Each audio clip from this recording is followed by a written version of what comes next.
Hi there, runners, and welcome to RUNTime. I'm Coach Joe English. Today, we have part 2 of our interview with John the Penguin Bingham. Let's listen in. Well, thanks for coming back. It's kind of continuation of our conversation here in Chicago with John Bingham. And I was talking about nylon shorts on the last show. I was that runner, right? I was little and skinny when I was 18 running marathons, and I wore the little, what do we call those shorts? I always call them sort of kind of self-exposure shorts. Self-exposure shorts, yeah. Not the bun huggers. I've never raced in bun huggers, I will say. Thank you for that image. Yeah, I know. That. Yeah. But, from there we went to the second running boom, which is what we talked about in our last segment. And now we've moved on to the third running boom, or it's a new demographic. And actually, we might even be into a fourth. The third, let's talk about first, is sort of what we call the capri pant generation. Right. Which is a lot of women. It's just a whole nother wave of participants. Right. And then the fourth maybe is more the millennial, the participants, the we generation, and the way they've shifted the sport. Well, it's an interesting thought, because I think there was this sort of monolith in the first running boom. I mean, it was the nylon shorts guys. I think they call them split shorts or something like that. Right. And they ran with just shorts and no shirt, and it was 30 degrees. They're still out there on the lakefront path running like that. Yeah. But we knew exactly who they were, and I think you could market to them. It was very easy to know, okay, that's a runner, that's not a runner. Yeah. With the second running boom, things became a little more cloudy, because you got guys that are shaped like me, women that maybe don't have perfect figures, that are out there running marathons, running half marathons, and doing really quite well with bodies that don't exactly look like runners' bodies. Mm-hmm. So it was not as much of a monolith as the first running boom, but it was easy enough to identify them. And there was also that cause element too. That came into it, right? Yeah. Then those people like the idea of doing something good for themselves and also good for something else. I mean, we both have been with Team in Training, Leukemia and Lymphoma Society, but that was the era of team and joints in motion and diabetes and train to end stroke and AIDS, and everybody else was out there doing that kind of thing because those people wanted to do that. And without sounding critical about it, I think that generation has sort of gotten older, no longer doing that. And then what we're calling now the third wave, or the capri runners, I don't think they're as interested in that giant charity program. What we're seeing, even with the general sort of large group training, that's falling away. You're not going to do that anymore. You're going to get out on Facebook. You're going to tweet somebody. You're going to say, hey, let's get together, 3 of us. Yeah. Let's go out and do an 8-mile run. Then we're going to go get coffee, and then we'll talk about things. Hey, can you do the daycare this week? I'll do it next week. So I think the idea of people showing up on Saturday mornings to have somebody tell them how to put body glide on their inner thighs, they're not going to do that. They're going to look at a YouTube video of how to body glide on their inner thighs. True. So it's changed dramatically, I think. Yeah. And you may be right. We may be into kind of a fourth. We're kind of moving into that. Yeah, when I think about it, I've done a lot of research into millennials and how they act. What we see is that my generation, Gen Xers were really the I generation, very competitive. Right. And it was the Iron Man, it was how fast can you do it, what's your time, the Garmin, it was serious business.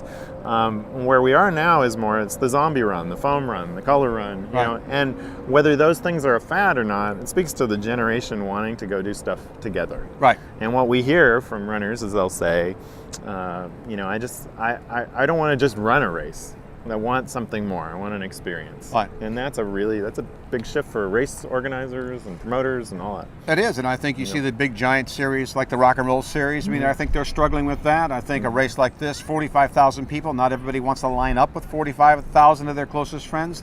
They might rather go out with 5 or 6. 45,000 close friends? Well, on Facebook. Yeah, close friends. Yes, I had to get a hold of and tell them, look, I can't have just 5,000 friends. You have to open this thing up to 45,000 friends. Yeah, that's funny. Yeah, so I've done a few of these races. I did a mud run. I was muddy. I did a foam run. I did a paint run.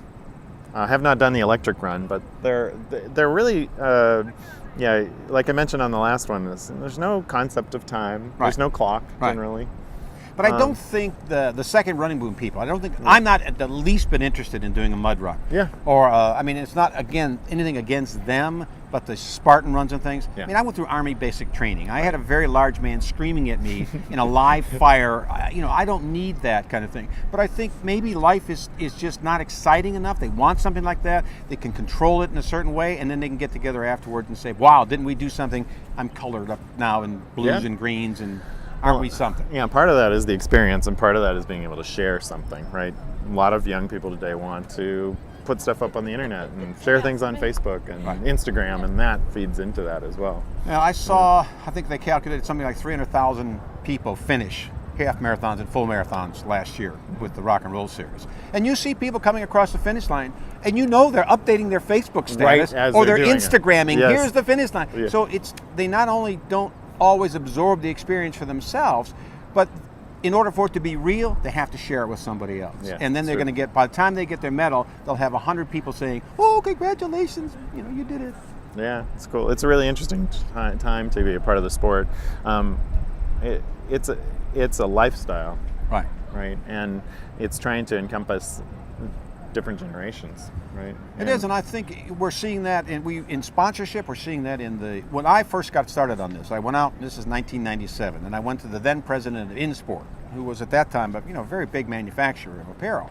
And I said, look, this is what I'm seeing out there. There is this second running boom coming. And the guy told me I was crazy. He said, it'll never happen. He said, women are not going to come into the sport. Women, I'm saying they don't want to run in their kids' soccer shorts. They want high quality, attractive, but discreet looking, flattering apparel. He said, no, never going to happen. So now we've gone through all that where the apparel companies have finally caught on. Now I think the non-endemic apparel companies, names that we know, the Lululemons of the world, and I think there's others. Oiselle is another company that has come in strong now, trying to build both fashion and function so that people can go out, they can do their run, and they don't have to change. They can go to Starbucks, they can get a bagel and talk to people. And I think that's where we're heading, sort of a much more comprehensive lifestyle of being healthy and active. Yeah, for sure. I think that's a great segue into our next topic that we're going to cover in the next time we get back together, which does have to do with some innovative gear that people are thinking we need. Yeah. And I think we should talk about whether we need that. So we'll be back. We'll come back with another one from here for Chicago here on RUNTime, and thanks for joining us today. Well, there you go, runners. That's part 2 of our interview with John the Penguin Bingham. We've got more of that'll be coming up in a few weeks. And we'll be continuing discussions with other folks, as well as our Quick Tips series. So watch and learn here on RUNTime. Thanks very much for watching. I'm Coach Joe English.